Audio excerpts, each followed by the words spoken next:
Okay, everybody, we are back. So as was previously mentioned, we are now going to hear from the DC Youth Mayor, Mayor Lourdes Robinson.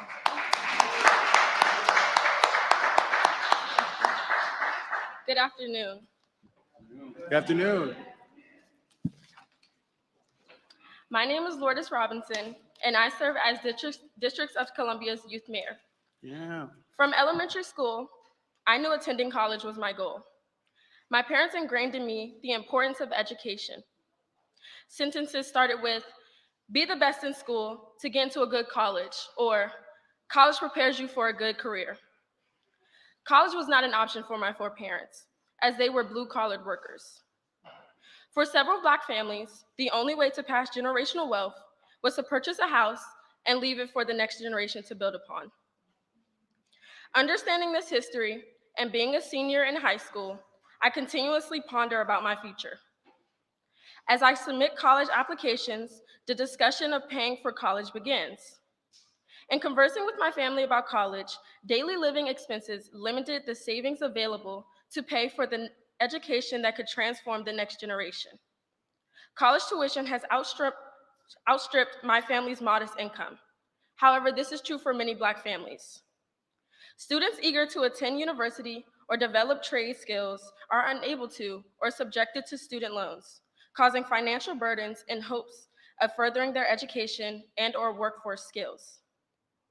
This commission on advancing educational equity, excellence, and economic opportunity for Black Americans can make this possible for this fifth-generation African American and others to generate family wealth without the burden of excessive student loans.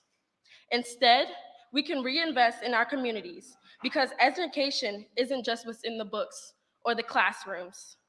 It's the financial literacy, it's parent involvement, and the community. Thank you.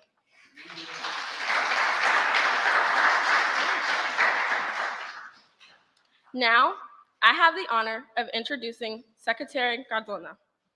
Dr. Miguel A. Cardona became the 12th U.S. Secretary of Education after a distinguished career as an elementary school teacher, principal, district administrator, and Connecticut Education Commissioner.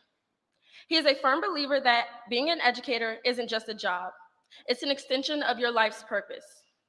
Secretary Cardona's focus throughout his career on raising the bar for equity and excellence for all learners guides his leadership of the agency in service of the nation's 65 million students and families. He oversaw efforts to safely reopen schools for in-person learning, going from only 46% of schools open when President Biden took office to nearly 100% open just 9 months later, while distributing historic federal education funding for K-12 schools and colleges. Across all these priorities, Secretary Cardona has highlighted the urgency of seizing the moment through intentional collaboration and the opportunity we have not only to recover from the pandemic, but to reimagine a more equitable education system that works better for all. He and his wife, Marissa, are proud parents of one student in public high school and another in college. May I introduce U.S. Secretary of Education, Dr. Miguel A. Cardona.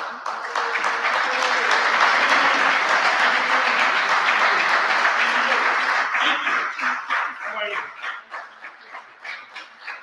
Senior? Yes. How we doing? How was your day at work today? Pretty good? Great to be here. Great to be here. Let's give it up for our DC Youth Mayor, Lourdes Robinson. What an impressive young leader. She's a senior in high school. Can you imagine? Pretty soon, we'll see you on the ballot for DC Mayor, I'm sure. Really, really happy to be with you all today. I want to just thank you for your commitment to this important shared work that we have together. Looking around the room, I see some faces that I know, leaders I'm proud to call friends, and others who I hope to get to know better in the upcoming year. I want to congratulate you on this prestigious appointment. The Department of Education is the proud home of the White House Initiative on Advancing Educational Equity, Excellence, and economic opportunity for Black Americans. I love that title. I love that title. I want to acknowledge and ask you to help me give it up for the executive director, Alexis Holmes, and her team.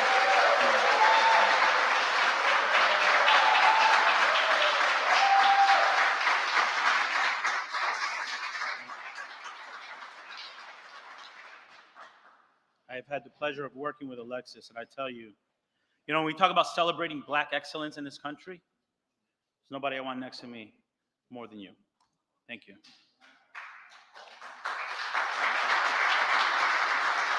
As Secretary of Education, I'm honored to serve as chair of this initiative. I'm also deeply honored to work with President Biden and Vice President Harris, two leaders who understand that representation matters. Look around this room. You're here because you embody excellence. You embody leadership. You embody innovation. We have lifelong educators and experts in pedagogy, like my friend Becky. Good to see you, Becky.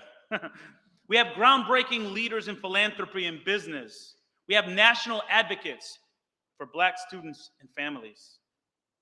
Who better than you to be a voice for America's communities of color? Who better than you to identify barriers to progress and work with us to help break them? Who better than you to help this administration deliver on the promise of equal opportunity for all? Who better than you?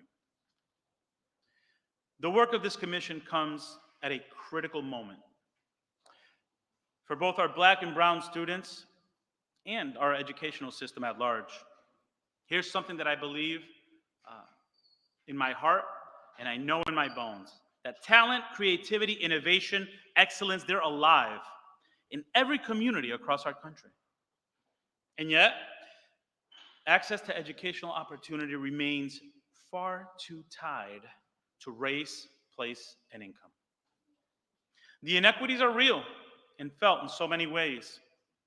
Inadequate resources, low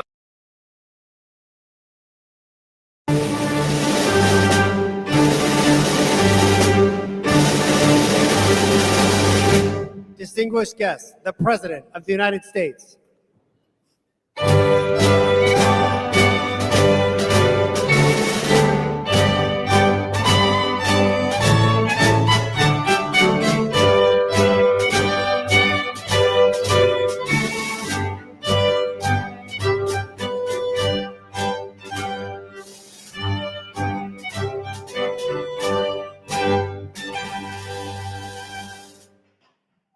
Welcome. Please have a seat.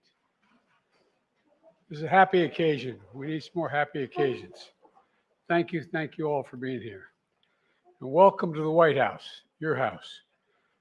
In 1921, Marie Curie visited the White House